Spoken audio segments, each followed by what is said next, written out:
கன்னியாகுமரியில் இருசக்கர வாகனத்தில் சென்ற நபரை மதுபோதையில் தாக்கிய காவலர் மீது நடவடிக்கை எடுக்கப்படவில்லை என புகார் எழுந்துள்ளது. குமரி மாவட்டம் புத்தன்கடை பகுதியைச் சேர்ந்த நபர் ஒருவர் தனது மனைவி மற்றும் குழந்தையுடன் கடந்த 24ஆம் தேதி இரவு சாலையில் சென்று கொண்டிருந்துள்ளார். அப்போது ஆற்றூர் பகுதியில் பாதுகாப்பு பணியில் ஈடுபட்டிருந்த காவலர்களில் ஒருவர் லத்தியால் தம்பதியினரை தாக்கியுள்ளார். இதில் இருசக்கர வாகனத்தை ஓட்டிச் சென்ற நபரின் தலையில் பலத்த காயம் ஏற்பட்டு மருத்துவமனையில் சிகிச்சைக்காக அனுமதிக்கப்பட்டார்.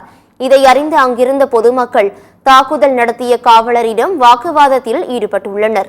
சம்பந்தப்பட்ட காவலர் மதுபோதையில் தாக்குதல் நடத்தியதாக திருவட்டாறு காவல் நிலையத்தில் புகார் அளித்தபோது புகாரை காவல்துறையினர் ஏற்க மறுத்ததாக கூறப்படுகிறது.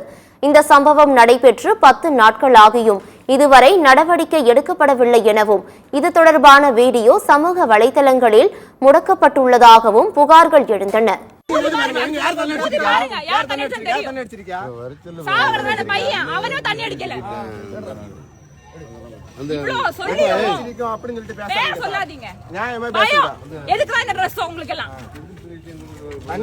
கூப்பிடுங்க, நானே கூப்பிட்டு இருக்கீங்க, யாரும் வரல இன்னும்.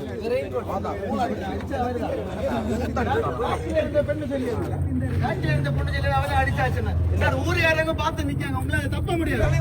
ஊர் யாரையும் பார்த்தாச்சு.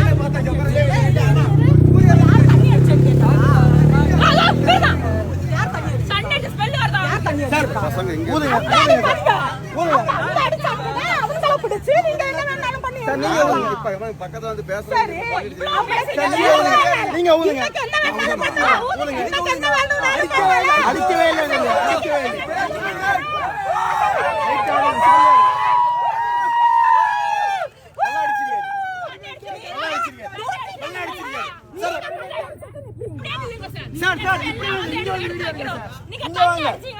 எடுக்காதீங்க சார், இப்படி மறைச்சு எடுக்காங்க, இங்க வந்து எடுங்க.